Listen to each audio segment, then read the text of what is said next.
नमस्कार दोस्तों। आज हम आपको सुनाने जा रहे हैं दो ऐसी औरतों की कहानियां जिन्होंने अपने जीवन में किसी न किसी तरीके से अपने मर्दों को धोखा दिया। ये कहानियां हैं बेवफाई, झूठ और धोखे की, जो रिश्तों की नींव को हिला कर रख देती हैं। तो चलिए शुरू करते हैं आज की पहली कहानी। लेकिन उससे पहले, अगर आप हमारे चैनल पर नए हैं तो कृपया चैनल को सब्सक्राइब करें, और अगर वीडियो पसंद आए तो लाइक और कमेंट जरूर करें। चलिए बढ़ते हैं आगे। यहाँ एक कहानी है जिसका शीर्षक हत्यारिन बीवी है, जिसमें एक नवविवाहित जोड़े की हनीमून ट्रिप के दौरान हुई एक चौंकाने वाली घटना का वर्णन किया गया है। हत्यारिन बीवी। शहर के एक प्रसिद्ध बिजनेसमैन रोहित की शादी बहुत धूमधाम से हुई थी। उसकी दुल्हन साक्षी सुंदर, पढ़ी लिखी और बेहद शालीन लगती थी। सबको यही लगा कि रोहित को उसके जीवन का सच्चा साथी मिल गया है। शादी के कुछ ही दिनों बाद दोनों हनीमून के लिए मनाली रवाना हो गए। पहले दिन दोनों ने बर्फ से ढके पहाड़ों की सैर की, गर्मागर्म मोमोज खाए और साथ में कई तस्वीरें खिंचवाई।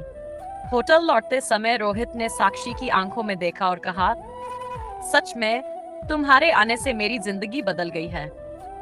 साक्षी मुस्कुराई, लेकिन उसकी मुस्कान में कुछ अजीब सा था, कुछ रहस्यमयी।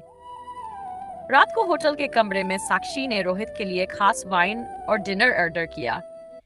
रोहित बहुत खुश था। दोनों ने साथ बैठकर खाना खाया, वाइन पी और फिर रोहित बेहोश हो गया। अगली सुबह होटल स्टाफ को कमरे से किसी प्रकार की हलचल न होने पर शक हुआ। जब उन्होंने दरवाजा खोला तो रोहित का शव फर्श पर पड़ा था, ठंडा और निप्राण। और साक्षी गायब थी। पुलिस को सूचना दी गई। जांच में पाया गया कि रोहित को जहर दिया गया था।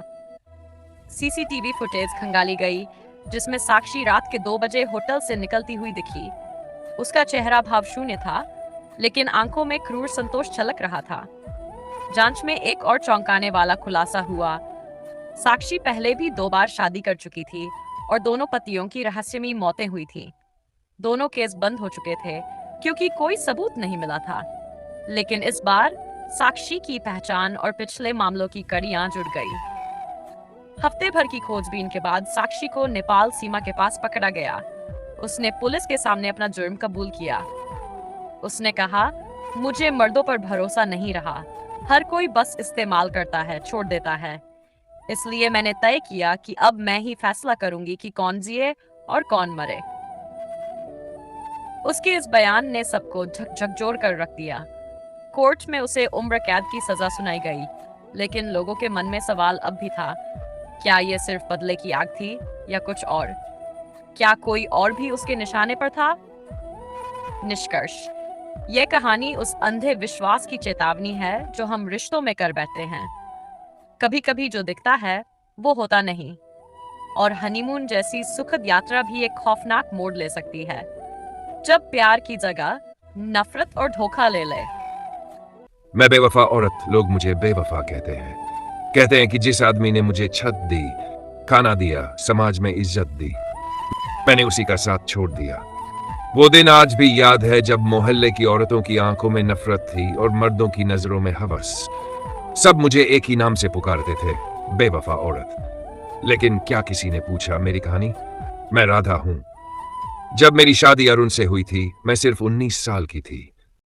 माँ बाप ने कहा, लड़की अब बड़ी हो गई है, अच्छा घर मिल रहा है। मैंने चुपचाप सिर झुका लिया। अरुण मुझसे 13 साल बड़ा था और उसके पास एक अच्छी नौकरी थी। देखने में भले ही साधारण था, पर समाज की नजरों में कमाऊ दूल्हा था। शादी के पहले साल सब ठीक चला। मैं सुबह उठकर चाय बनाती, अरुण को तैयार करती और फिर पूरे दिन उसके घर को संवारती। लेकिन धीरे धीरे अरुण का असली चेहरा सामने आने लगा। वो शराब पीता था, बहुत ज्यादा। शराब के नशे में वो मुझे मारता, गालियां देता और फिर रात को मेरे जिस्म पर अपना हक जताता। मैंने कई बार विरोध किया, लेकिन जवाब में थप्पड़, लात और अपमान ही मिला। मेरी चुप्पी को मेरी मंजूरी समझ लिया गया। घर वालों से शिकायत की तो उन्होंने कहा, पति है, थोड़ा बहुत चलता है। किसी ने नहीं देखा मेरी टूटी हुई आत्मा, मेरी सूनी आंखें, मेरे नील पड़े हाथ। फिर एक दिन मेरी जिंदगी में आदित्य आया। वो मेरे स्कूल का पुराना दोस्त था। फेसबुक पर एक दिन बात शुरू हुई और धीरे धीरे मुलाकातें होने लगी। उसके साथ बैठकर चाय पीने में जो सुकून मिलता था वो मैंने सालों से महसूस नहीं किया था। वो मेरी बातें सुनता था, मेरी परेशानियों को समझता था। पहली बार लगा कि मैं भी इंसान हूं, सिर्फ एक पत्नी या मशीन नहीं।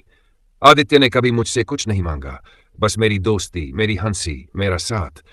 लेकिन समाज ने उसे दूसरा मर्द कहा और मुझे बेवफा। क्यों? क्योंकि मैंने अपने जख्मों पर मरहम लगाने की कोशिश की थी। एक दिन मैंने तय कर लिया, अब नहीं सहूंगी और उनके हाथों अब और जिंदगी नहीं बितानी। मैंने तलाक लिया। आदित्य से शादी नहीं की क्योंकि अब मैं आजाद थी, किसी रिश्ते की मोहताज नहीं। मैंने एक जॉब पकड़ी, किराए का घर लिया और अपनी जिंदगी को नए सिरे से शुरू किया। लेकिन अफसोस, लोगों की जबान नहीं बदली। अब भी जब मोहल्ले की औरतें मुझे देखती है तो कानों में फुसफुसाहट सुनाई देती है, देखो वही बेवफा औरत। मुझे फर्क नहीं पड़ता, क्योंकि मुझे पता है मैंने अपने आत्मसम्मान के लिए लड़ाई लड़ी। मैंने उस रिश्ते को तोड़ा जिसमें सिर्फ जहर था। और अगर ये बेवफा कहलाता है तो हां, मैं बेवफा औरत हूं। पर मैं वो बेवफा नहीं जो किसी और के प्यार में पड़ी। मैं वो बेवफा हूं जो खुद से बेवफाई नहीं कर सकी। ये कहानी सिर्फ राधा की नहीं है, हर उस औरत की है जो समाज के डर से चुप रहती है, जो हर रात आंसू पीकर सुबह मुस्कराने की कोशिश करती है। अगर अपनी खुशी की तलाश करना बेवफाई है तो फिर दुनिया की हर औरत को बेवफा होना चाहिए।